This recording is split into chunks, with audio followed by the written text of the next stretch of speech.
I was a Bombers man, purely because of Michael Long. He was shy.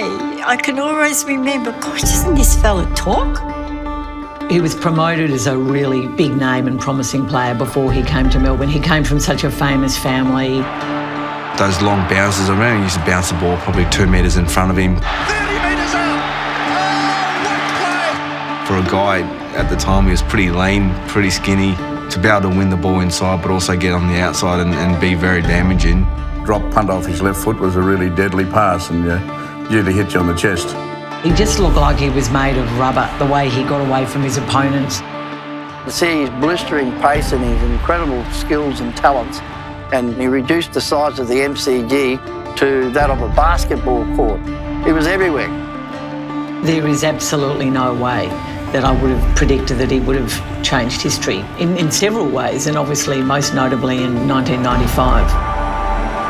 We believe it's a lockout. People still outside the ground with the game about to start between Collingwood and Essendon, so the crowd inside is something like 90,000. It was the first big Collingwood-Essendon Anzac Day game.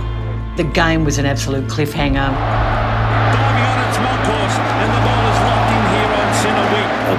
Tackled Damien and then was abused by the player. It's probably a shock to anyone around the ball. The Essendon players, particularly Michael, were not happy with the Collingwood ruckman, Damien Moncourse. I saw it from the stand, obviously, and where we were sitting. I thought, here we go again. It's not uncommon. Person saying something about who you are or the colour of your skin. Whether he's trying to put you off your game, it's a strike at the heart, the soul of a person. You don't know me. You don't know where I come from. I think there comes a time in your life where you've got to stop this, not only for yourself, for others who come into this game of ours. So obviously when it did happen, I felt really strongly that something needed to happen. Well, it made everybody feel, at long last, that a major issue that had been swept under the carpet for too long was finally going to be addressed. We believe that mediation is definitely the best way to resolve these matters. One of the few positives to come out of this whole affair has been the acceleration in the introduction of the league's Code of Conduct policy. It's a time when the AFL proved itself to be a leader in society as well as a leader in sport, and I remember Tony Peake basically handed the task of talking to Indigenous footballers across the code. Where do you draw the line? Where's it going to stop?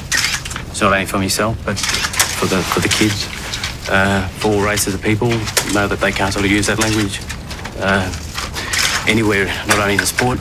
It did come with a lot of pushback, and it did have several stages before the ultimate result, which was, of course, the racial vilification rule that became a leader not only in Australian sport but in international sport. Without Longy, working with the late Tony Peake of the AFL, we may not have had Rule 35, and when it started it was very much about dealing with racial vilification, and now it deals with vilification more broadly.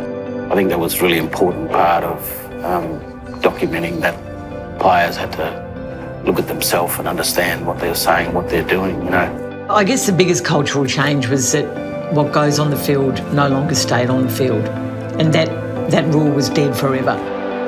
In these times, it was just culturally ridiculous that players were allowed to say anything they liked to other players. I have no anger or bitterness towards Damien. Actually, it's totally the opposite. He's probably been one to change the course of the game because I wanted him to actually understand what he'd said and what he'd done, and what he's done off the field to change people's attitude has been enormous for the game, and that's just important, what happened on that day. So much has happened since 1995 that Facebook wasn't born, Twitter wasn't born. Sadly, this year we've seen, pretty consistent racially motivated trolling against the stars of our game. And obviously that's not acceptable, and it's the opposite of what Michael stands for. I'm really impressed the AFL is devoting so many resources to changing that rule, because it's going to be tough.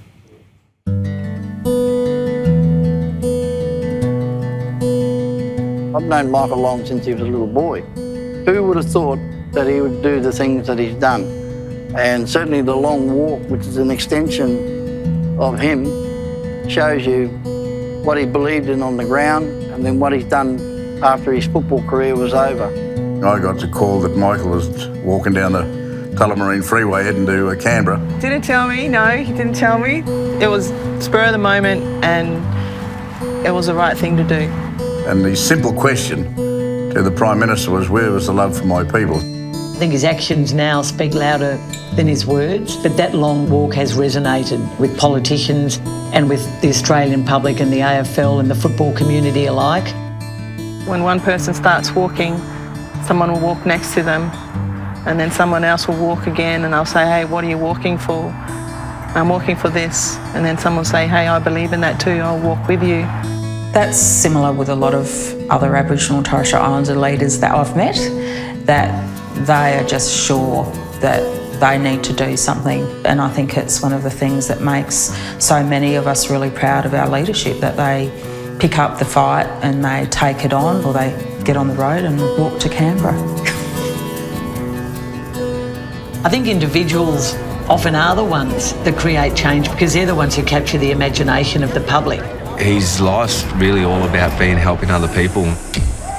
He's not a person that wants to be out there in the spotlight all the time. He's doing it to benefit younger generations and, and he's done a great job. When I was young and looking at my dad, how people pull Dad up in the street, that's the same as Michael. When he comes here to the ground, people can't get enough of him. Look at the various things that he's involved in and the programs which he runs in Darwin at the Michael Long Centre. He is such a pioneer. We've got to be fair dinkum about making change, and this is a part of coming to Darwin. It starts with education. I've been a part of that failure in the system, and how do I change that to give other kids that next opportunity, whether it's football, whether it's keeping our kids in school or saving lives by actually making our kids make better decisions. I was once one of those kids, glary-eyed, we're looking for opportunity or shy. I've been lucky and blessed to give them, hopefully, what we've built here, the centre here, those kids those opportunities. That's why we write about football, because it throws up some of the most unbelievable stories. Michael's been an icon. He's spoken of reverently. And he's quite humble and very loving towards everyone and very caring. I think we feel blessed that he's the man that he is. There's sometimes in life you got to step up, get a lead. Maybe my time was back then, 95. Maybe my time was in 2004, a long walk. Maybe it was my time to push for opportunities here for the kids with the Leadership Centre. Fancy being one of the greatest AFL footballers they've ever played and then turn into one of the greatest public advocates of decency in our country and have that all rolled into one person.